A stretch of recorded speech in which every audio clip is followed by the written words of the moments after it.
Good evening, everybody. Wednesday, the 30th of November. World Cup, jingle bells. It's all happening in the next 4 or 5 weeks. Come on, England. Here we go. Barbers' episode 95. Over 11.5 million views so far. Thank you to everybody who's tuning in. Tonight, we've got a cracker coming up. Me and Gaz will talk you through some World Cup fever. Getting ready for Christmas in your shops all across the world. And then around about 8:15, we've got the Matrix artistic director, Wiles, is going to be joining us in the arms.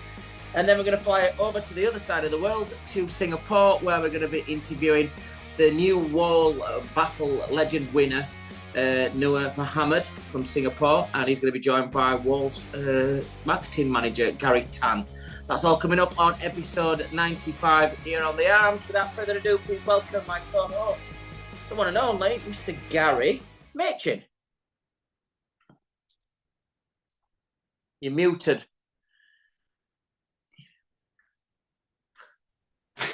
Keeps doing that. Thank you very much. Thank you very much, Mr. Simon Shaw.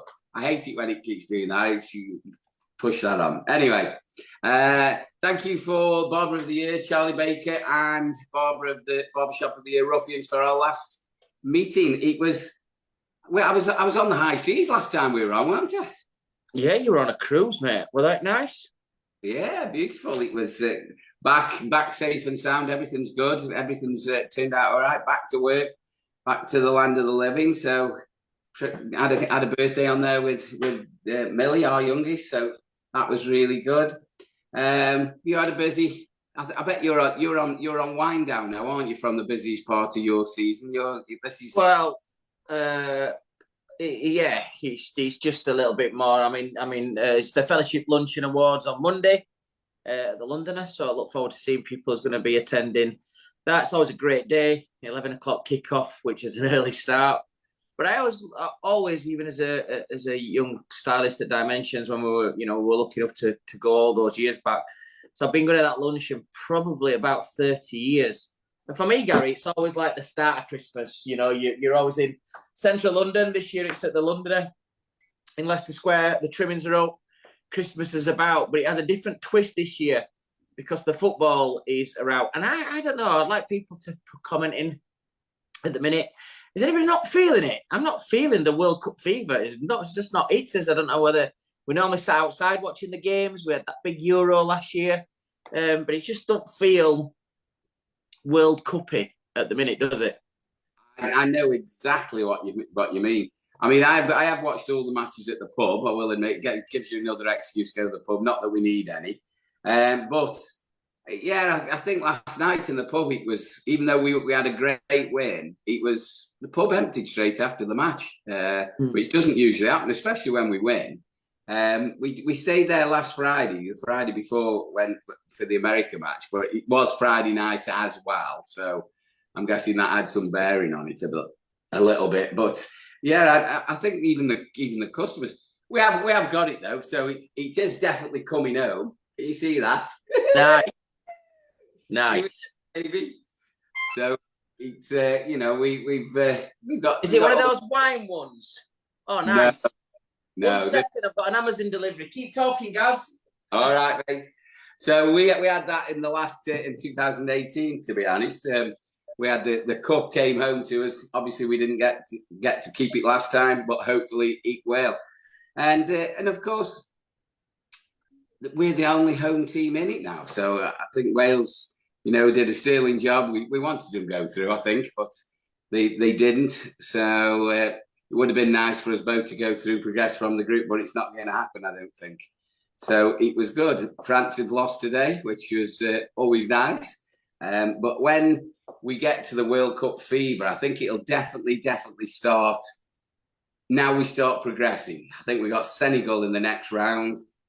So it's definitely going to start to build. I think that but it's on Sunday, I think. If I've got my maths right, I think we're playing Senegal on Sunday at 7 o'clock. Is it something like that? So, it will be a match where it's going to build and build and build and build. But there's been some funny sort of results.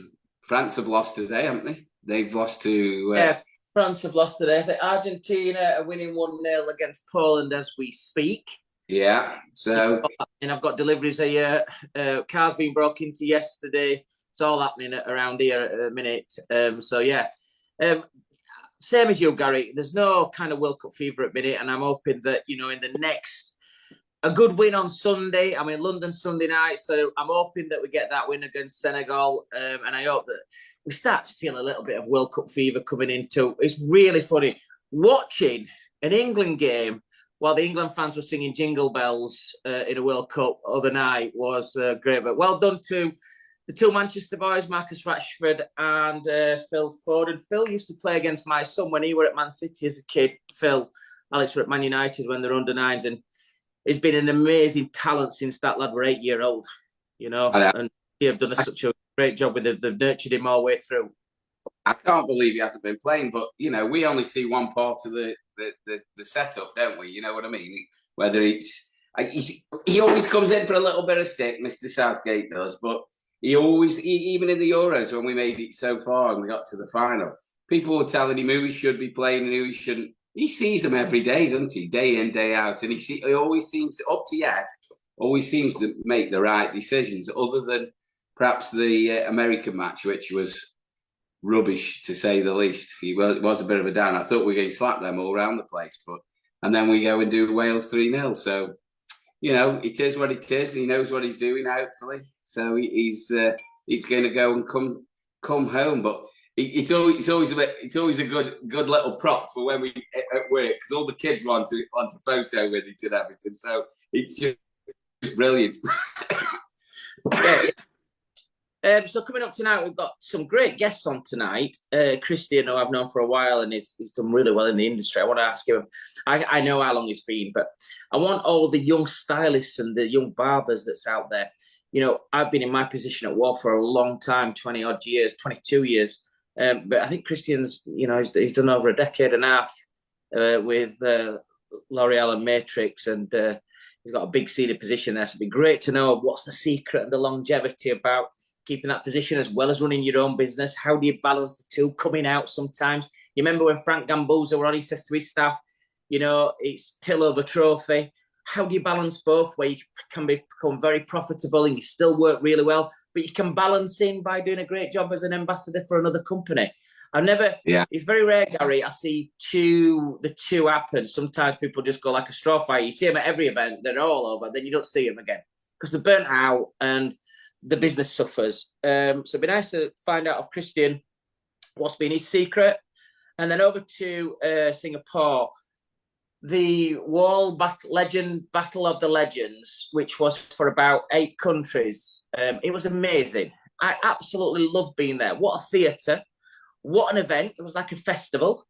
We're going to show you a short video before the two guys come on later, so stay tuned for that. And that was a fantastic kind of event. And we're going to interview the winner of the Wahl Legend Battle winner, Noor Mohammed from Singapore, one of my favourite countries. And our marketing director over there for the whole Southeast Asia, Mr. Gary Tan, an amazing marketeer. And so those two guys are going to come on later. Just talking about World Cups and balancing it from a shop point of view, everybody should be getting super busy, but I'm hearing really mixed results, guys. I'm hearing sometimes people saying it's really busy Thursday, Friday, Saturday, but Monday, Tuesday, Wednesday is still like a bit like a pot leg. People putting special offers on, early birds. People's worried about gas, electric still. People's worried about the start of 2023. There's a little bit of nervousness and a bit of trepidation out there. So it'd be nice to know what other people are thinking. And from your point of view, how is it? Rogers, how's the businesses going out there? Well, we're good still. Like you pretty well hit it on the head, really. Thursday, Friday, Saturday, we're still pulled out. If you're not making it, then you're not going to, are you? But things are changing.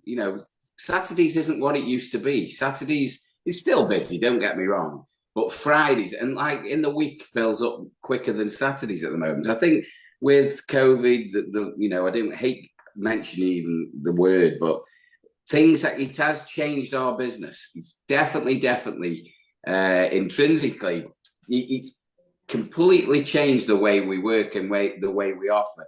But also, and we found this for the last year or so, or even perhaps 2 years, with the skin fade and beards and everything else.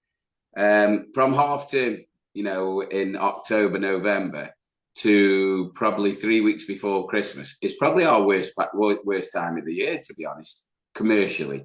It isn't like ladies' hairdressing where they're all having colours 6 weeks before or a month before, and we're gents. They're so regular anyway, and all the skin fade lads, they all want it doing the day before Christmas. You know what I mean? So they're having it done for the Christmas parties, which we've had a few, but we haven't had a lot kick in yet. It's probably this weekend that Christmas parties will start, and then it'll start building all the way through then until perhaps 2 weeks before Christmas. But it's definitely changed, and we have seen. I mean, our Tuesdays are really busy, but then we're having a little slack on Mondays and Wednesdays. Today we've had a terrible day. I won't dress it up. Particularly where we are today, where I've worked. I've got a load of paperwork done and a load of jobs done at work. But I've had other things. You're always busy, aren't you? I've had a few meetings as well and different things. So I've pulled from pillar to post every day, really. But we just closed down the teaching. All the classes have been cut down now because everybody wants everybody in work. So the academy now, we don't take any teaching into the academy from through December. So, and it's the big switch on for a lot of people tomorrow, isn't it? It's the 1st of December. All the decorations will start going up everywhere. A lot of them at work. We've had ours done since Remembrance Sunday, so they've been up. So yeah, it's definitely building, but it's slow. Yeah, definitely. But it's been like that for the last couple of years now. Where you used to have that month, 6 weeks before Christmas, where you used to be absolutely, you couldn't get a single extra person in. It isn't like that anymore. But we have this quiet spell because nobody's got anywhere to go or to do. Last holidays were in October half term. But then we have January, February, it just flows. We never stop. It's a really weird how the trade's gone at the moment. But I see it. I've seen it with a lot of people. Everybody's been moaning how quiet they are, but it's just the time. It's just the time, I think. Yeah, and I think like you just said it. I think on the other side as well. Sometimes this is where I feel sometimes there is a big northern-southern divide. It was the British Hairdressing Awards on Monday night. I must say as well, while I've got the opportunity, congratulations to the new British Hairdresser of the Year, Cos Sakas from Tony and Guy. Well done, Cos. I know he's been through to the final a few years, but an amazing achievement to win that. So well done. And taking over from Rob's title, Rob Eaton, who's won it twice now. An amazing hairdresser, an amazing person, Rob, who sits on the board at the fellowship with us as well, the current president of the fellowship. Well done to George Smith as well, part of my Project Men, picking up the Men's Hairdresser of the Year. So that little project team I've had has picked up some big awards this year. So congratulations to you guys. And a big one on Monday, which is the Fellowship Luncheon and Awards as well in London, which, again, I'll see some of these people into the short list as well.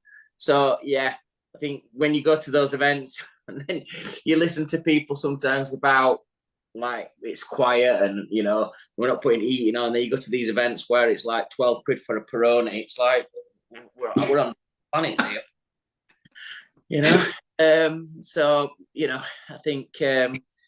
hopefully, guys, you have a fantastic 3 or 4 weeks. I think England staying in the competition as long as they can as well. That's a major, should be good for the economy, especially bars and restaurants. And then hopefully for you guys, people, when they're going out to these bars and restaurants, instead of waiting 2 weeks, they're going to come in every week for a touch-up, beard trims and lining up and making sure they look good while they're watching match. So hopefully, fingers crossed, we should beat Senegal, shouldn't we?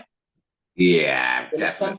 I mean, they're looking good, though, I will admit. I would just like to say well done to George as well. They're both from Tony and Guy, aren't they? They're both the recipients. That's good for the company. That they're obviously doing something right and investing in staff. So that's fantastic for them. So and we had a good night in London for the fellowship for the projects. Really good. And those 3 pints that we had in the train station were probably the quickest 3 pints of my entire life.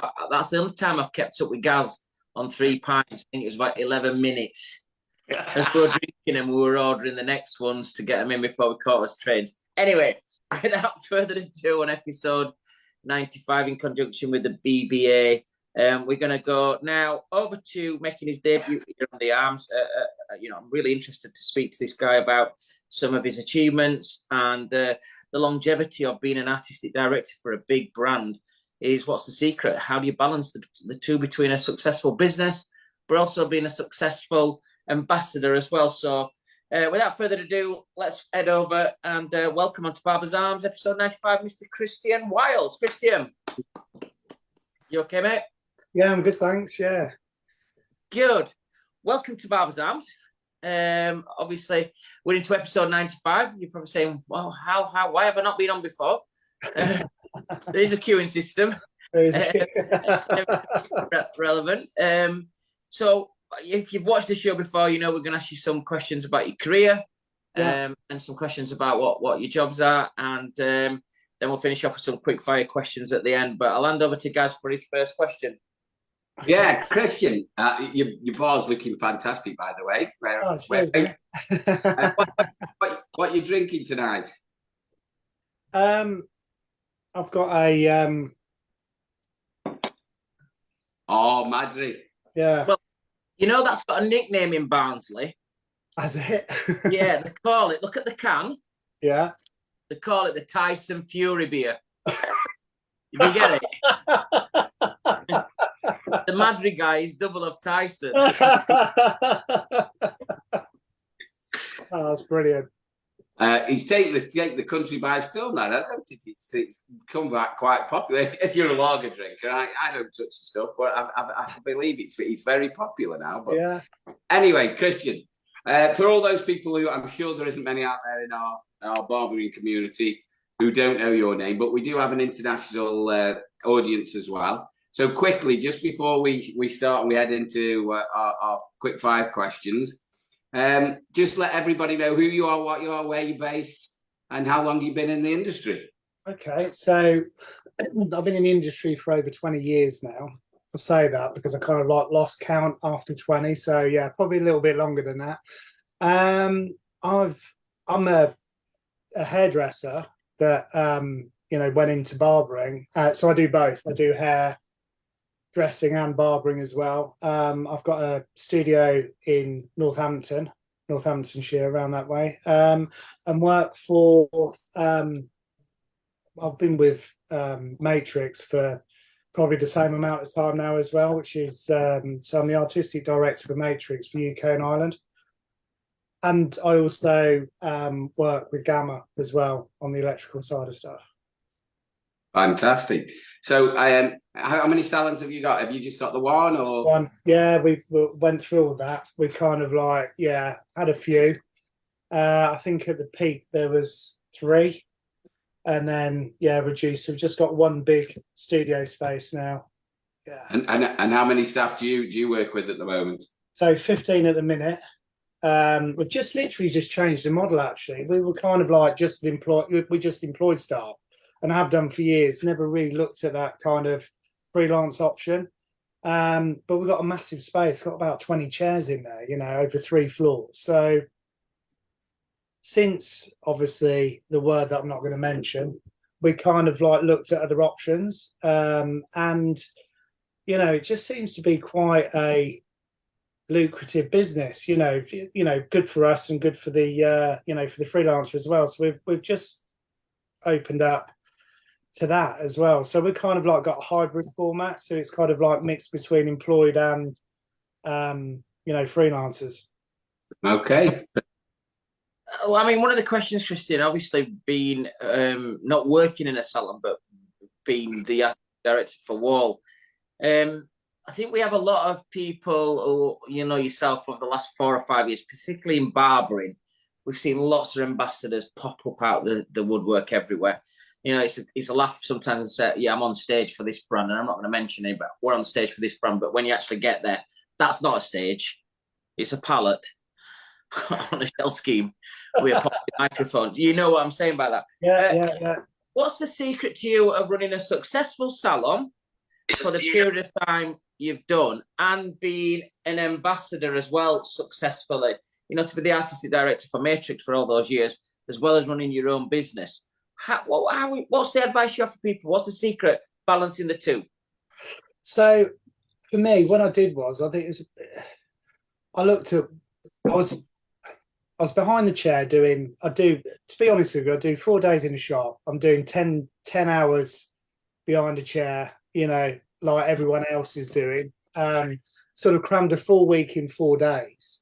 And then the rest of the time spent, developing education and, working with a brand that, supports the business as well. That's kind of like the key, I think, to the success that I've had.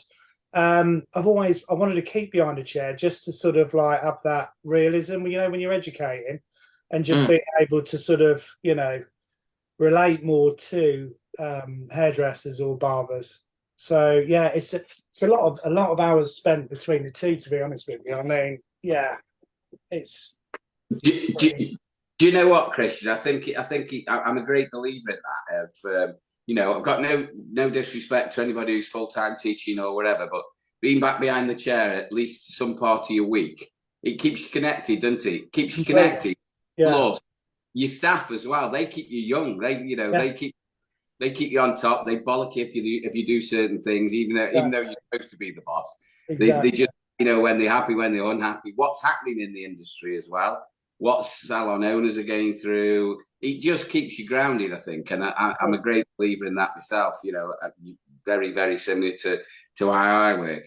But, my question to you is, and, I don't want to bring COVID up, but you've touched on this. My first question, you've almost spoke about already because of how you've changed. But how has it affected? I felt like when we came out of COVID, I was almost not in control of my own business at one point, because we had so many regulations and restrictions, and especially barbering.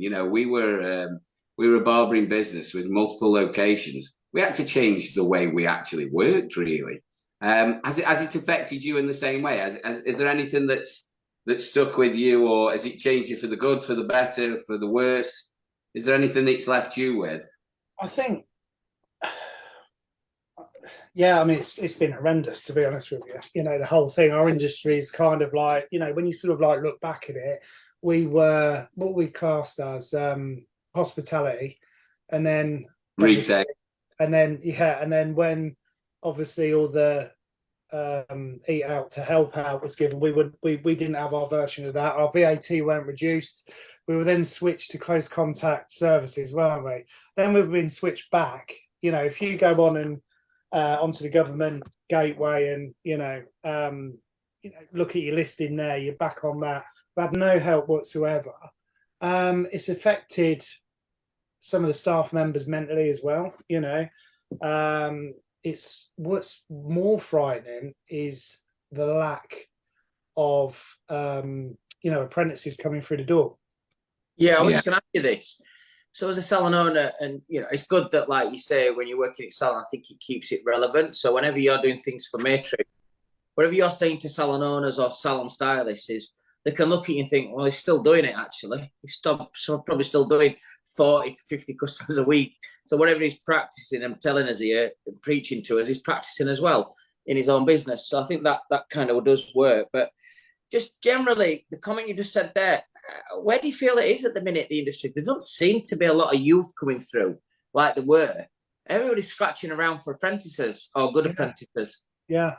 I think what we've found, it is really, really difficult. I mean, we've got a quite close relationship with our college, the service provider that we use. Really good, really, really good relationship.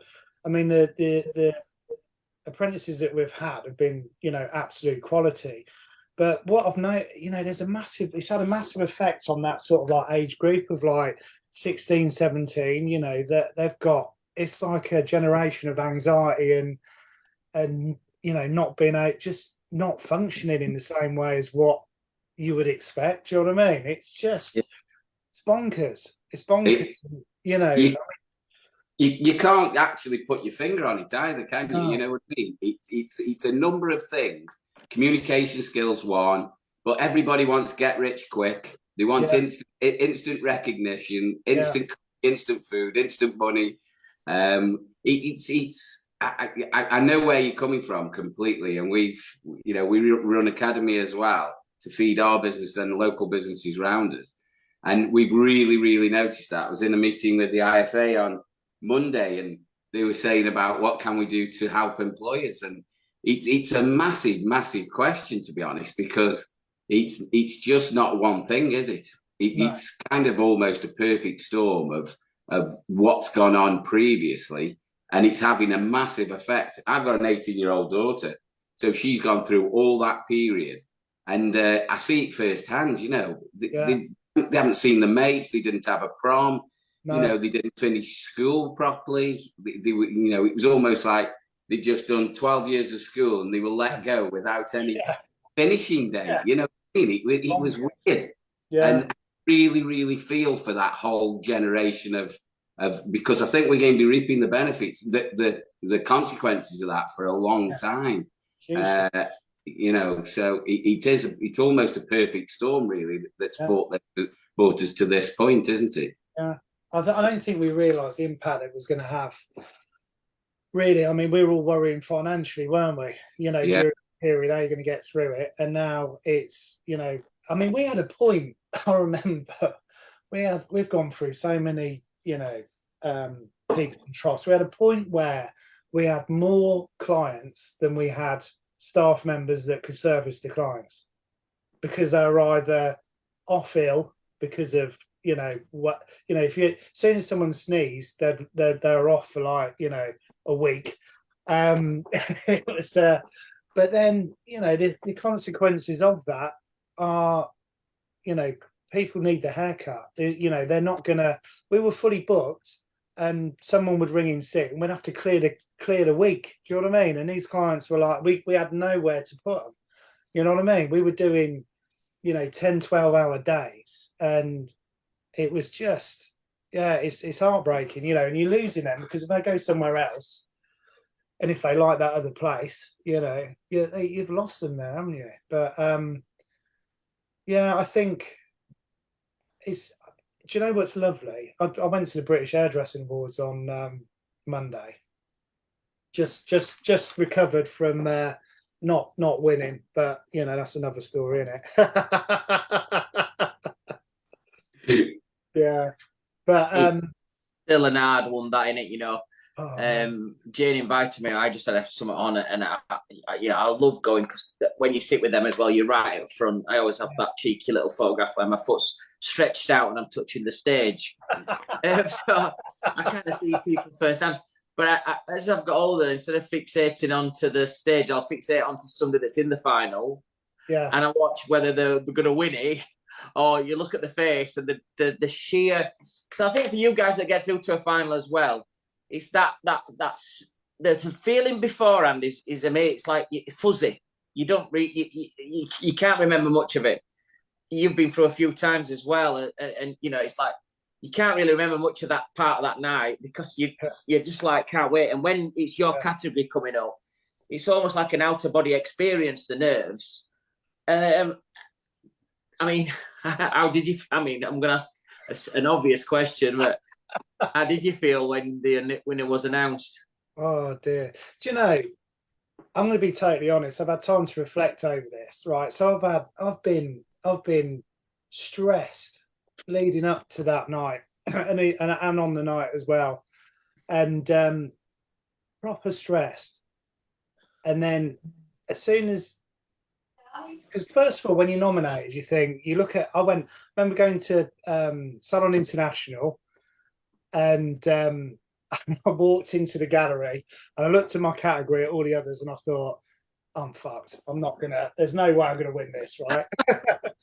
and then, as the weeks are going on, I'm thinking, do you know what? Actually, I reckon I'm in with a chance here. You know, I think, and then you sort of believe your own hype and think that you're going to win it.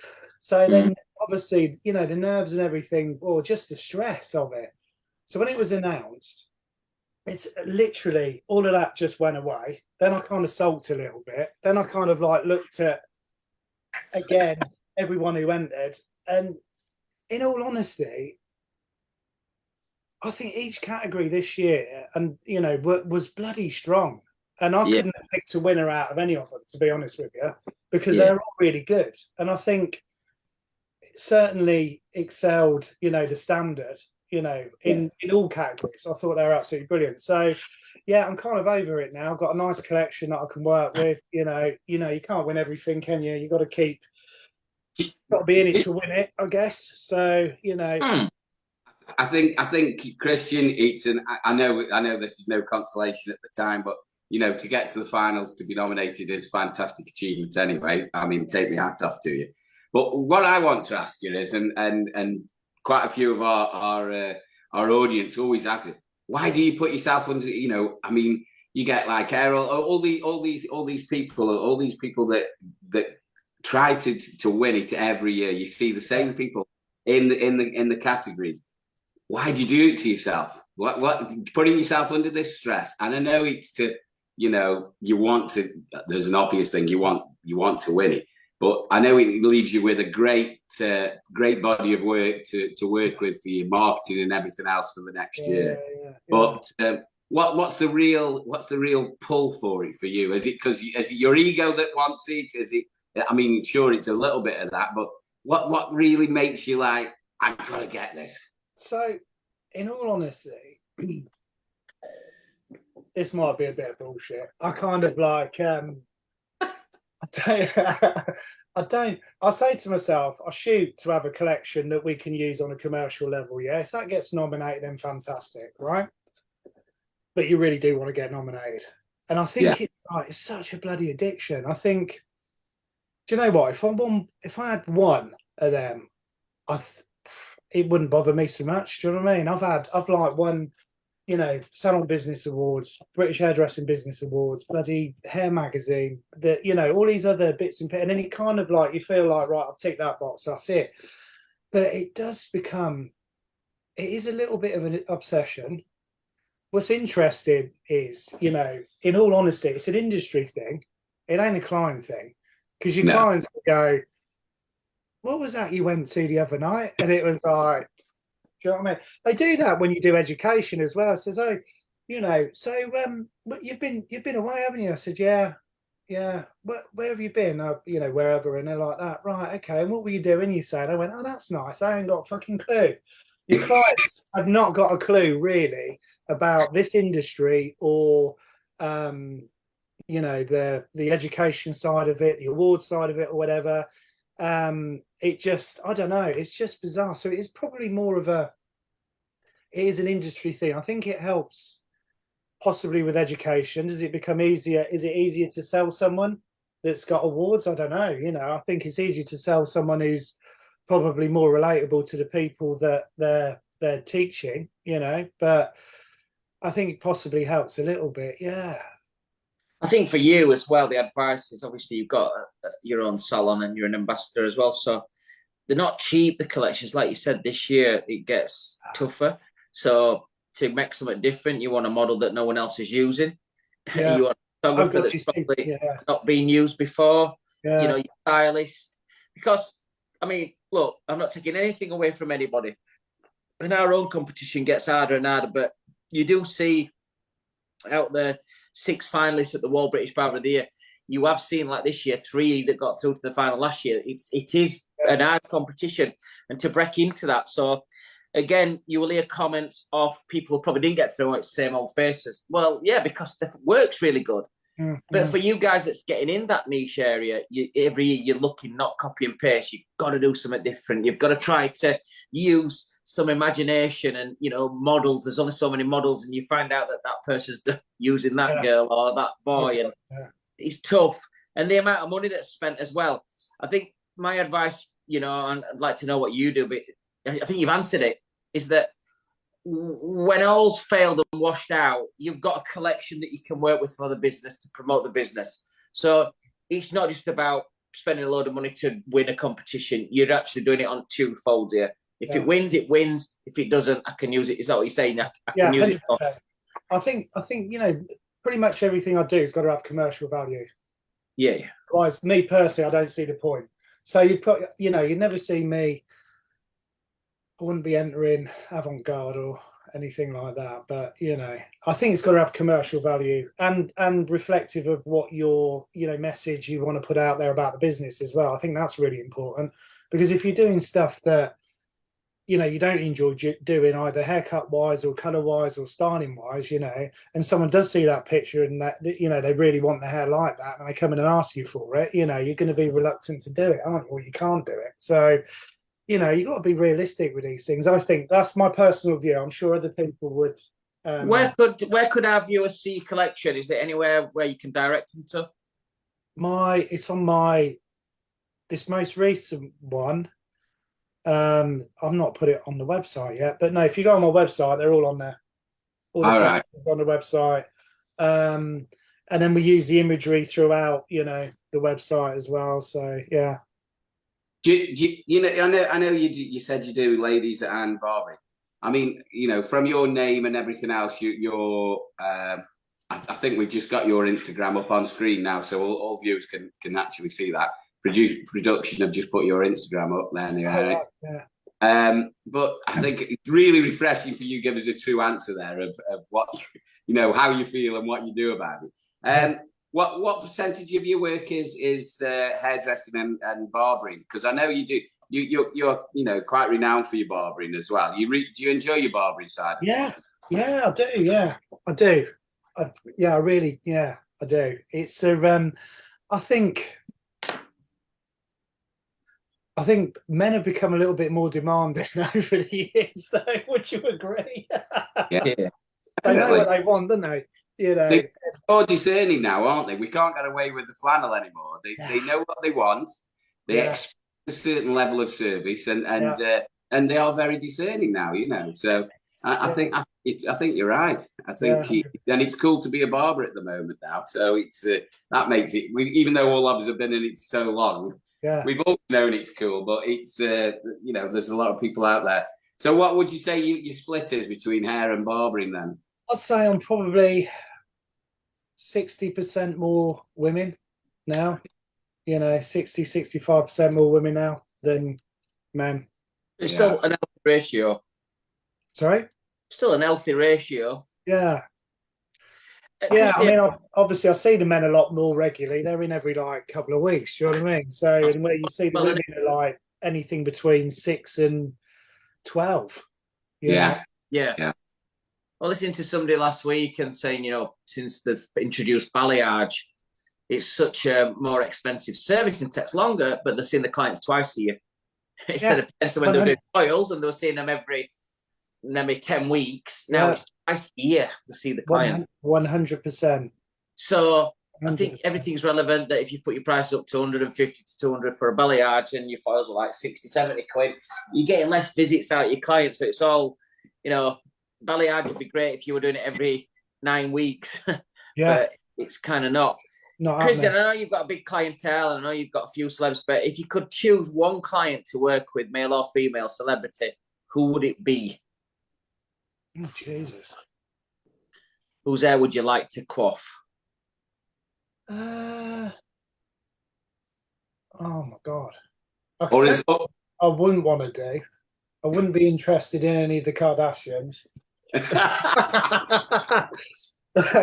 what I wouldn't want to do. Who would I like to do?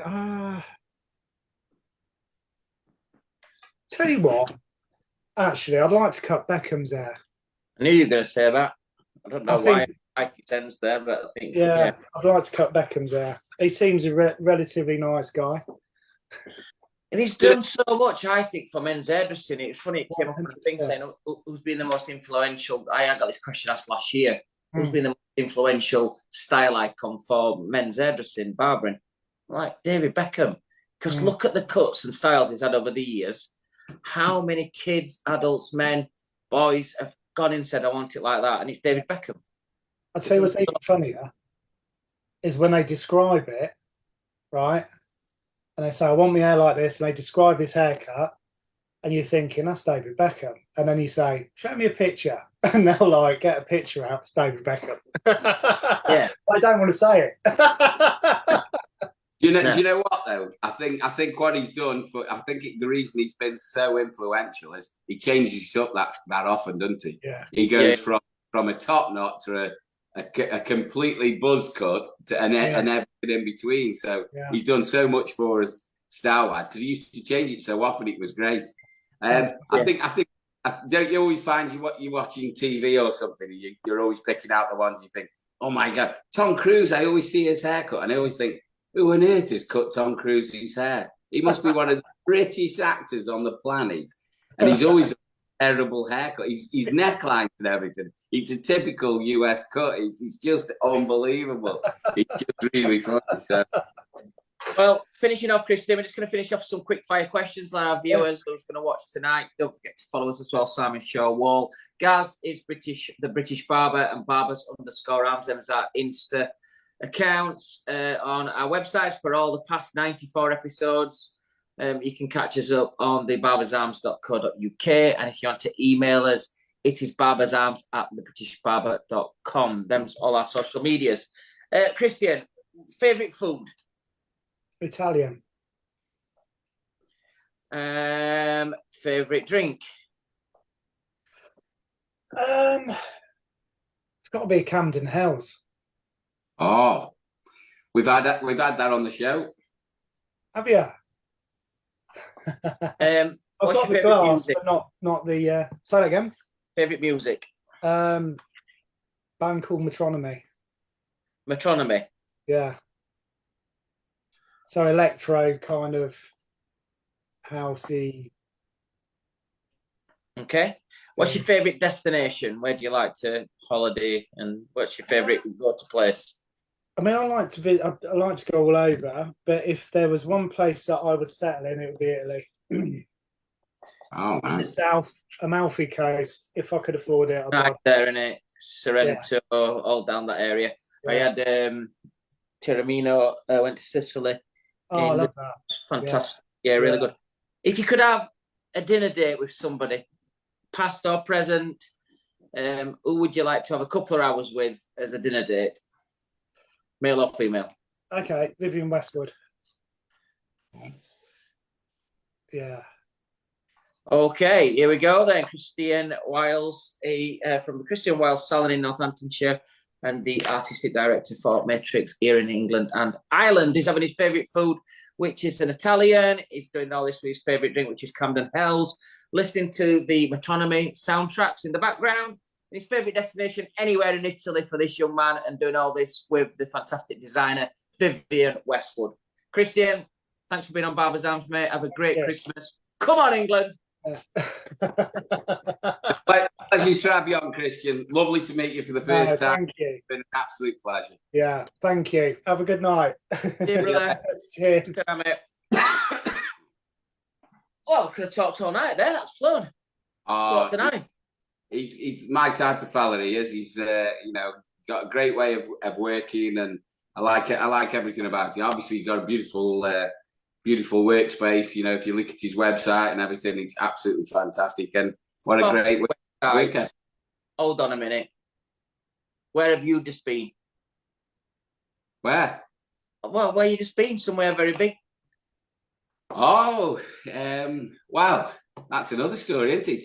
I got nominated by, I've just found out who nominated me, and I'm very, very pleased. But I've just been to see our new king, King Charles, in Buckingham Palace. In fact, I don't know where it is. I'm just going to have it. It keeps knocking about somewhere here. Rachel's had a tidy up, but I'm going to have it framed. I've just had my photos. Well, you go on the official website, and you can get your photos. You couldn't. They took your phone off you. I talked to him about everything, all barbering, moustaches. He said I had a majestic moustache. But here it is. It is my official I don't know if you can see that. It's got HRH on. There's my official invitation to go. I went to see him, not this Wednesday, just gone. Oh no, just Wednesday before, and shook hands with him. Had about 10 minutes with him. Really, really, and I'm not just saying it because I've been there, but really, really lovely fella. Really interested in barbering. Never been that close up to him, but apparently when you get, he is regal, he's immaculate. Everything about him is like his nails, his grooming. He's just an immaculate dressed person. He got sausage fingers. Yeah, yeah. But yeah, it was surreal, to be honest. Saw a couple of people down there that I knew, but it was in Buckingham Palace. Talked about barbering. He was really interested in apprentices, young people, what we do, how we take the British brand abroad, working abroad, and then talked. You know, it was just absolutely unbelievably fantastic. It was, and I managed to get a couple of photos with him as well on the official, because you know how you usually have a photographer working the room. And there was a few people there. There was a few royals there. There was his brother. There's Duke of Kent, the Duke of Gloucester, obviously the Earl of Wessex, and it was quite a surreal moment, to be honest. And did you have a cute hors d'oeuvres and champagne? So we had. There was a fella there from who I met. He was one of the guys who works at the palace, and I said, "I'll help you out." He's carrying around magnums of champagne, so I said, "Just keep an eye on my glass, and I'll help you out. I'll get rid of that for you." So he looked after me all night for about 3.5 hours. So it was fine. Another story, that is. I'd be scared to think, just in case it did go to me, go to my head. No. Well, I had a couple of Swiftons on the train, just on the way down, just to steady my nerves, you know. But honestly, it was so informal. It was formal, but it didn't feel stuffy, if you know what I mean. All I needed was a pint in my hand, and I could have been all there. I could have been there all night, mate. Honestly, it was just, it was such an honour as well. You know, it was just nice fun. Yeah, very nice. Just before we're going to hand over and fly over to Singapore, while we're flying over to Singapore, we are going to run a short video. Gary, just before the video, though, did you hear about the nun who's laid in the bath at home, just washing herself and you know, getting ready for the evening, and there's a knock at the door, and she said, "Who is it?" He said, "It's the blind man." And she went, "Oh, come in." He walked in, he went, "Nice tits, where do you want your blinds?" So we're going to now move over to Singapore to interview our brand new winner of the Battle of the Legends out of 8 countries. This young man took away the big crown. We're going to hear all about that. But before we hit Singapore, let's have a little look at the VT.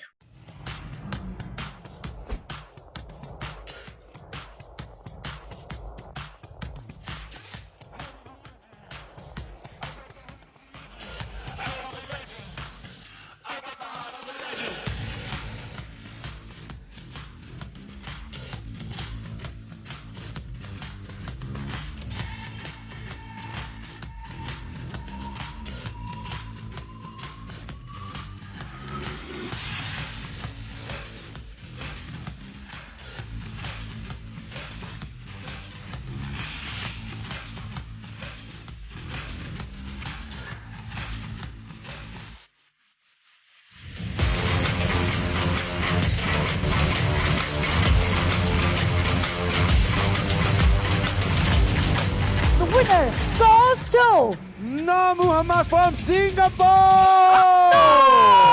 This is the winner, Legion of Barbers 2022. I got the heart of a legend, heart of a legend. I got the heart of a legend. I'm feeling so ecstatic right now. I couldn't even believe it, you know. Once the result is being announced, my whole heart dropped. It's really an opportunity and it's really an excitement for me. I'm still so happy right now. No words can describe it.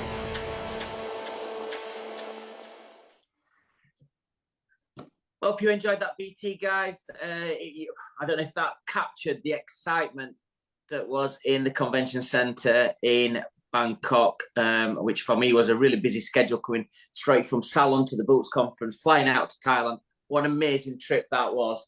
These guys will know exactly what I'm going to do at the minute now. You ready? Whoa! Yo! Please welcome live on Barbers Arms. We have our amazing marketing manager for Wahl Southeast Asia, Mr. Gary Tan. And we have our winner of Battle of the Legends, 8 countries in that Southeast Asia, picking up the title for the 2022 winner. We have Mr. Noor Mohammed from Singapore. Welcome to Barbers Arms, guys. Thank you for having us. Thank you.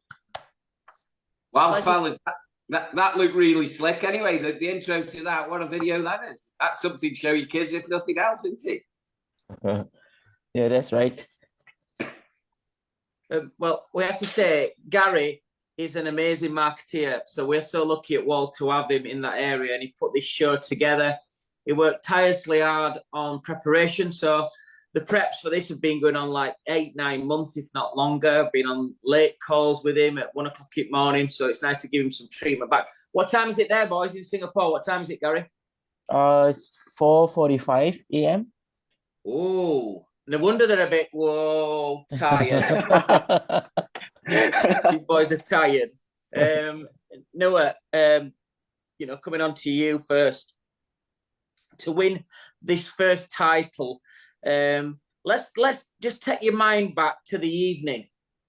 You're on stage, it's the big build-up, and the point comes where we're going to announce the winner. When your name's called out, tell us about the feeling that you had. Yeah, to be honest, the feeling is very surreal, you see. I didn't expect to win.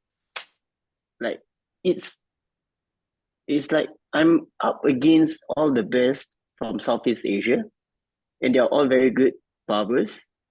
And to be honest, I'm rooting for Vietnam to win instead of myself. That's my honest point of view. And when you guys called my name up, I'm like, oh, is this for real? Is it really me? Or it's just a miscomm, you know? And yeah, I'm just too happy actually. Do you know, for our viewers, how long have you been in barbering, and where do you actually work? Are you based in Singapore?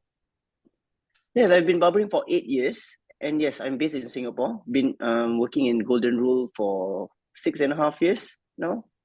And is this your first competition, or is this something you've been trying to win for a while? This is my second actually. Second? Yeah, a second competition. Even better then. So fantastic result. Fantastic. Many congratulations, sir. Well done. Thank you so much. Gary, coming on to you from your point of view, I know how hard you worked on the day just to execute that final few hours, but I know the prep that went in before, bro. And you know what I think about you. But, what were I'm going to ask you 2 questions here. So first of all, how do you think the event went from your point of view, and kind of then moving forward, what's the plans for 2023? Well, I think the event was a huge success, in my opinion. Our leadership is very happy with the end result.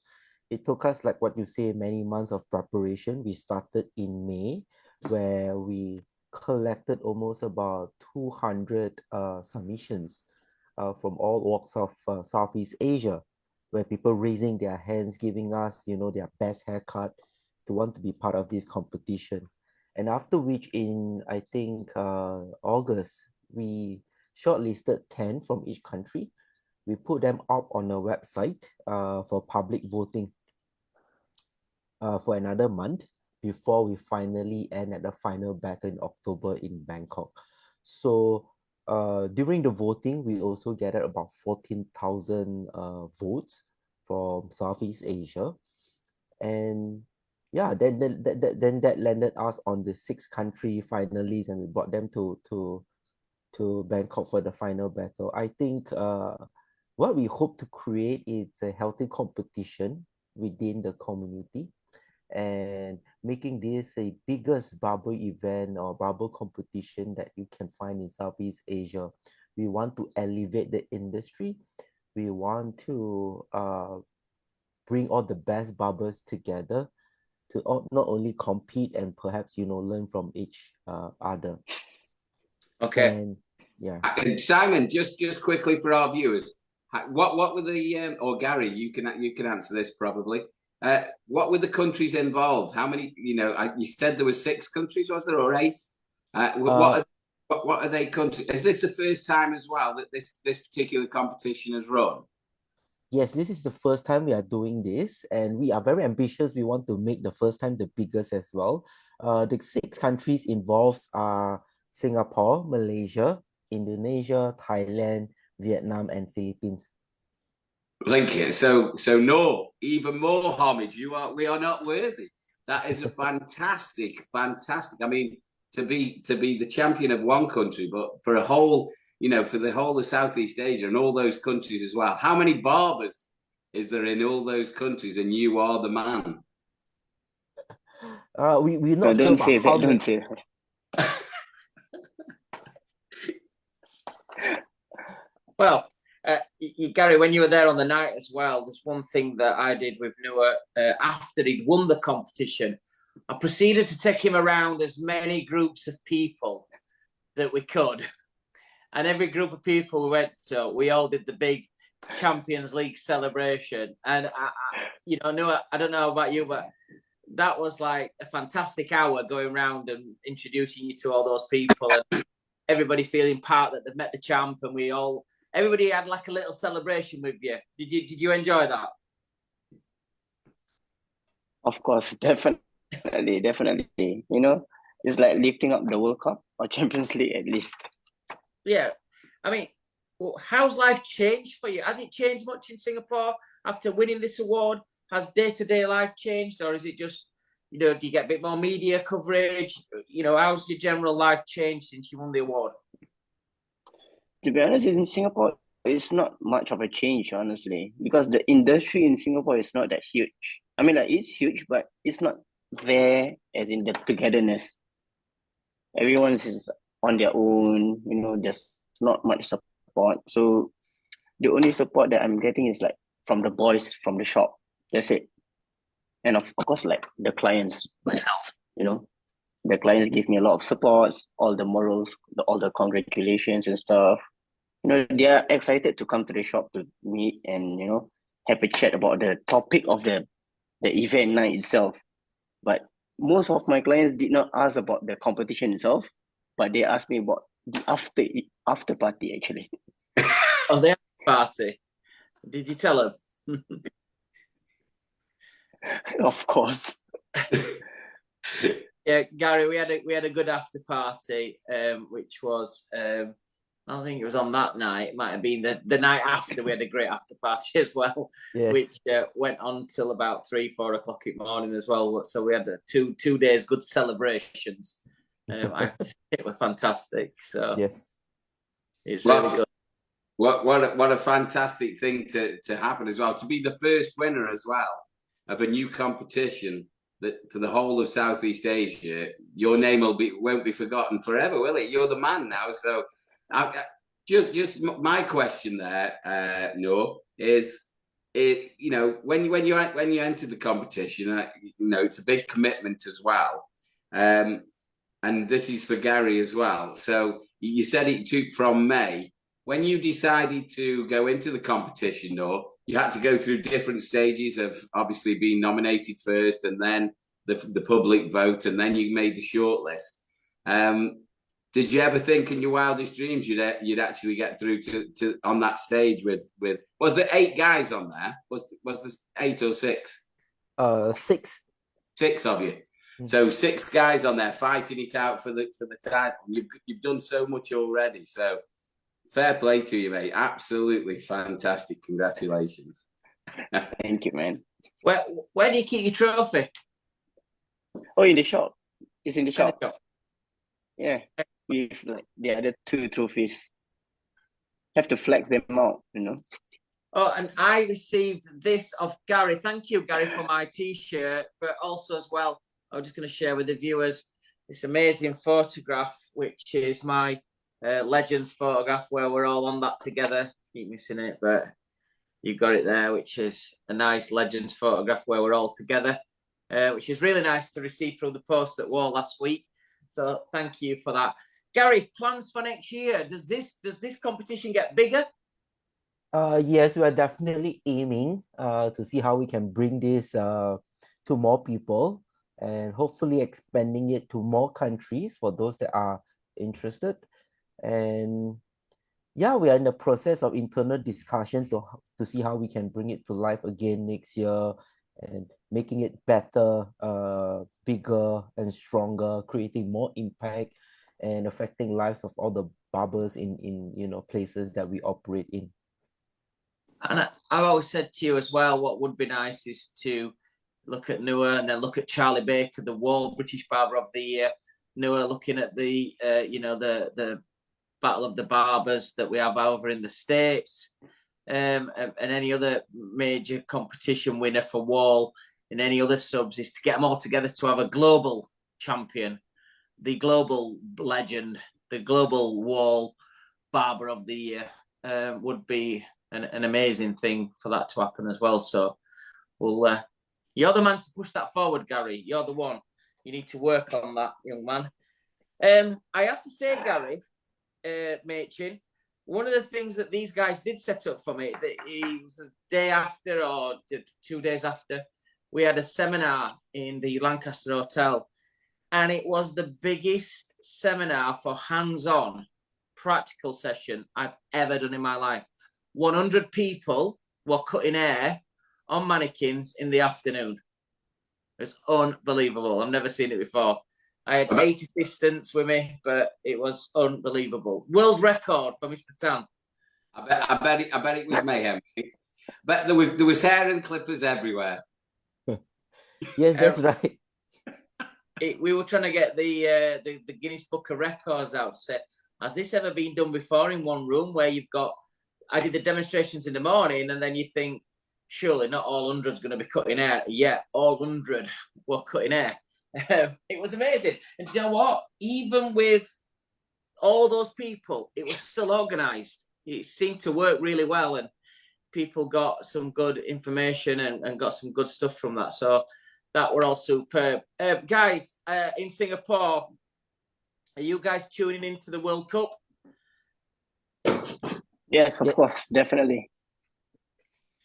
Who are you rooting for, fellas? England. England. I'll send it over for you when we finish. Wow. I pinched it. So we definitely end up with it this year. What do you think? Is it coming home this year? Oh, yeah. Well, we're not allowed to use them words because every time we sing it's coming home, it doesn't come home. But we've been close. Semi-final in Russia.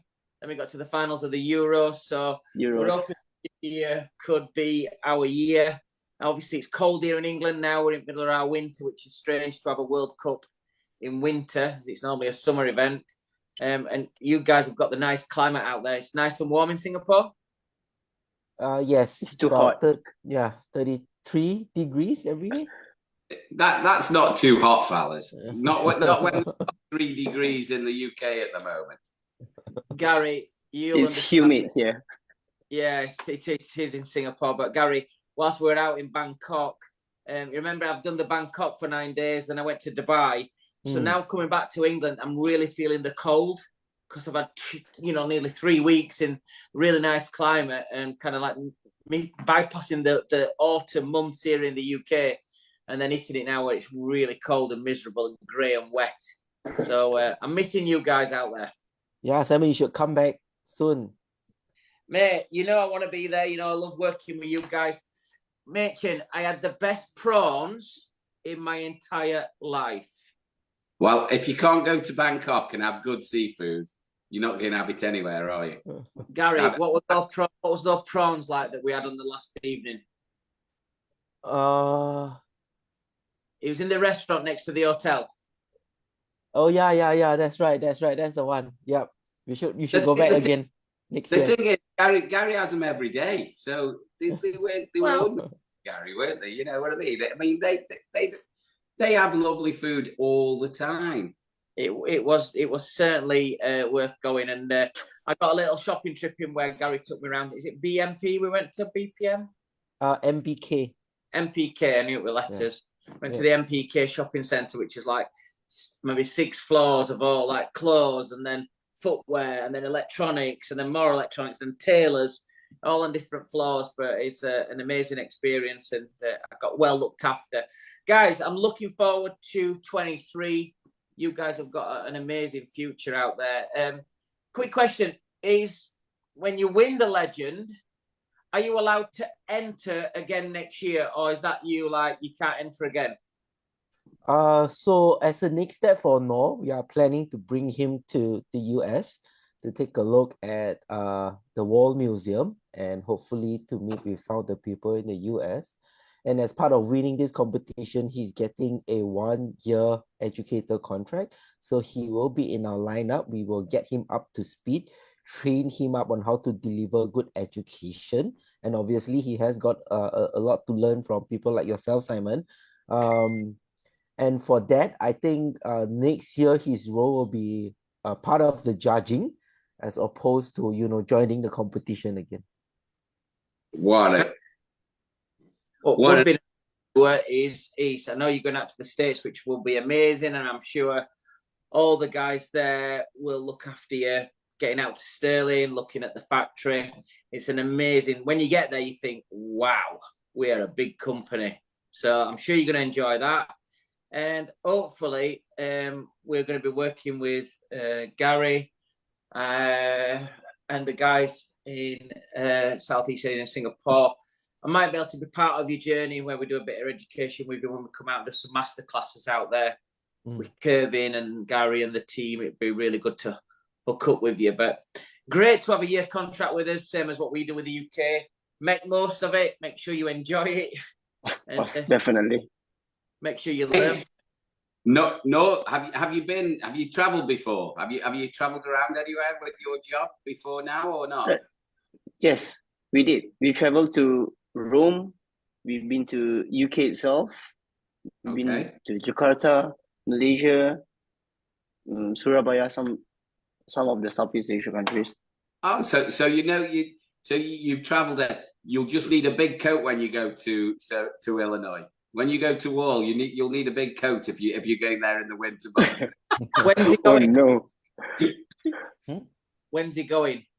The weather now don't look too good. It's -5, so we are trying to see if we can, wait out the winter, and hopefully he don't have to bring too many big, huge clothes and coats there. I bet you don't have any big coats anyway, Noor, do you? You don't have to wear coats, do you? You'd have to buy a whole wardrobe to go to Illinois. No, please I was don't. there in January, and it was -15 in January this year. And even I felt it was really cold. You just don't want to go outside because within minutes of being outside, unless you're really wrapped up, it is freezing. The snow is turned to ice. It's not a climate that you would enjoy. It's going from one extreme to the other, So Gary, I'd get him out there March, April time when it starts to be a bit spring, and the weather does change quite easy out there, from being cold to quite pleasant. So the longer you can leave it, the better before you got. But you're gonna have an amazing time with Steph and the team out there. I'm sure they'll all look after you, and hopefully in 2023 I'll be back out to do some classes with the guys, and we can hook up then and do a bit more work together and continue our journey on Celebration, going everywhere and showing everybody the trophy and to get more entries in for next year. Gary, finishing off with you, mate. What's your plans for Christmas? I'm actually heading back to Bangkok again for a short holiday. I don't think